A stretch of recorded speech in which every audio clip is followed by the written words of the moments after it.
नैमिषारण्य तीर्थ में श्री सूत जी ने 88,000 शौनकादि ऋषियों से कहा, अब मैं आपको कार्तिक मास की कथा विस्तार पूर्वक सुनाता हूँ, जिसका श्रवण करने से मनुष्य के सभी पाप नष्ट हो जाते हैं और अंत समय में बैकुंठ धाम की प्राप्ति होती है।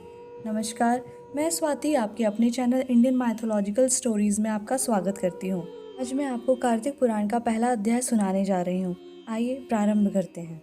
सूत जी ने कहा, श्री कृष्ण जी से अनुमति लेकर देवर्षि नारद के चले जाने के पश्चात सत्यभामा प्रसन्न होकर भगवान कृष्ण से बोली, हे प्रभु, मैं धन्य हूँ, मेरा जन्म सफल हुआ। मुझ जैसी त्रिलोक्य सुंदरी के जन्मदाता भी धन्य है, जो आपकी 16,000 स्त्रियों के बीच में आपकी परम प्यारी पत्नी बनी। मैंने आपके साथ नारद जी को वह कल्प वृक्ष आदि पुरुष विधि पूर्वक दान में दिया, परंतु वही कल्प वृक्ष घर लहराया करता है। यह बात मृत्यु लोक में किसी स्त्री को ज्ञात नहीं है। हे त्रिलोकीनाथ, मैं आपसे कुछ पूछने की इच्छुक हूँ।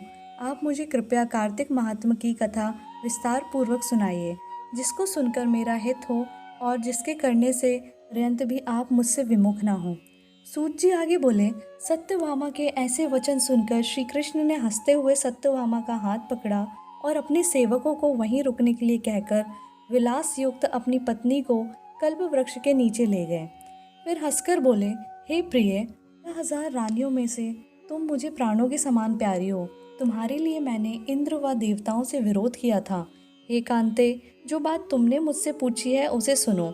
एक दिन मैंने तुम्हारी इच्छा पूर्ति के लिए गरुड़ पर सवार होकर इंद्रलोक जाकर कल्प वृक्ष मांगा। इंद्र द्वारा मना किए जाने पर इंद्र व गरुड़ में घोर संग्राम हुआ। गोलोक में भी गरुड़ जी ने गौओं से युद्ध किया। गरुड़ की चोट से उनके कान एवं पूंछ कटकर गिरने लगे, जिससे 3 वस्तुएं उत्पन्न हुई। कान से तंबाकू, पूंछ से गोभी और रक्त से मेहंदी बनी। इन तीनों का प्रयोग करने वाले को मोक्ष नहीं मिलता। तब गौओं ने भी क्रोधित होकर गरुड़ पर वार किया, जिससे उनके 3 पंख टूटकर गिर गए। इनके पहले पंख से नीलकंठ, दूसरे से मोर तथा तीसरे से चकवा चकवी उत्पन्न हुए। हे प्रिय, इन तीनों का दर्शन करने मात्र से ही शुभ फल प्राप्त हो जाता है। यह सुनकर सत्यभामा ने कहा, हे प्रभु, कृपया मुझे मेरे पूर्व जन्मों के विषय में बताइए। अपने पूर्व जन्म में कौन कौन से दान, व्रत व जप नहीं किए हैं? मेरा स्वभाव कैसा था? मेरे जन्मदाता कौन थे? और मुझे मृत्यु लोक में जन्म क्यों लेना पड़ा? मैंने ऐसा कौन सा पुण्य कर्म किया था जिससे मैं आपकी अर्धांगिनी हुई? श्री कृष्ण ने कहा, हे प्रिय, अब मैं तुम्हारे द्वारा पूर्व जन्म में किए गए पुण्य कर्मों को विस्तार पूर्वक कहता हूँ, उसे सुनो। पूर्व समय में सतयुग के अंत में मायापुरी में अत्रि गोत्र में वेदांत का ज्ञाता देव शर्मा नामक एक ब्राह्मण निवास करता था। वह प्रतिदिन अतिथियों की सेवा, हवन और सूर्य भगवान का पूजन किया करता था। वह सूर्य के समान तेजस्वी था। वृद्धावस्था में उसे गुणवती नामक कन्या की प्राप्ति हुई। उस पुत्रहीन ब्राह्मण ने अपनी कन्या का विवाह अपने ही चंद्र नामक शिष्य के साथ कर दिया।